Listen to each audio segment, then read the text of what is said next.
தலை. அடுத்தது இதில் வந்துட்டு எல்லாமே அந்த காங்கிரேஜ் ரக மாடுகள் அதிகமாக இருக்குது. ஏன்னா அந்த போர்டில் எழுதியிருக்காங்க ஒரு மாட்டு பேர், அதனுடைய என்ன ப்ரீடு அதெல்லாம் போட்டு. எப்போ வந்து இது எல்லாமே முக்கால்வாசி இங்கே இருக்கிறது எல்லாமே கறவையில் இருக்கக்கூடிய பசுக்கள். அந்த பசுக்களுடைய கன்றுகள் வந்து ஏற்ற மாதிரியே அதே கொட்டடியில் பக்கத்துலேயே இருக்குது வச்சிருக்காங்க. நிறைய வந்து ஆட்கள் வேலை செய்றாங்க. நாங்கள் போன சமயம் வந்துட்டு அவங்களுக்கு வந்து ரெஸ்ட் டைம். இதுக்கு பிறகு 2 மணிக்கு மேலே தான் திருப்பி வேலை ஆரம்பிக்கும். காலையில் ஒரு 10 மணி வரைக்கும் வேலை இருக்கும். அதுக்கு பிறகு 2 மணிக்கு பிறகு திருப்பியும் அவங்களுக்கு கீர பசுக்கள் இதெல்லாம். காளைகளும் இருக்குது. காளைகளும் இதோட சேர்ந்து இருக்குது. கன்றுகள் வந்து ஏற்ற மாதிரியே கட்டியிருக்காங்க.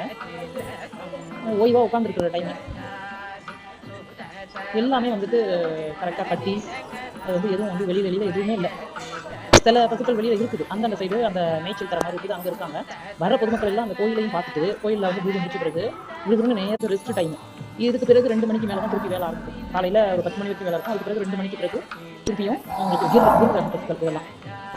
காளைகளும் இருக்குது. காளைகளும் இதோட சேர்ந்து இருக்குது. கன்றுகள் வந்து ஏற்ற மாதிரியே கட்டியிருக்காங்க. ஓய்வாக உட்காந்துருக்குற டைம் எல்லாமே வந்துட்டு கரெக்டாக கட்டி அது வந்து எதுவும் வந்து வெளியில எதுவுமே இல்லை. சில பசுக்கள் வெளியில் இருக்குது. அந்தந்த சைடு அந்த மேய்ச்சல் தர மாதிரி இருக்குது, அங்கே இருக்காங்க. வர பொதுமக்கள் எல்லாம் அந்த கோயிலையும் பார்த்துட்டு கோயிலில் வந்து பூஜை முடிச்ச பிறகு இவருக்கு நேராக அந்த கோசாலைக்கு வர்றாங்க. வந்து அந்த முதல்ல இருந்தது, அப்புறம் இது 2வது இருந்தது, 2த்தையும் ஒரு தடவை சுற்றி வந்து சுவாமி மாதிரி கும்பிட்டுட்டு அப்புறமா தான் போகிறாங்க.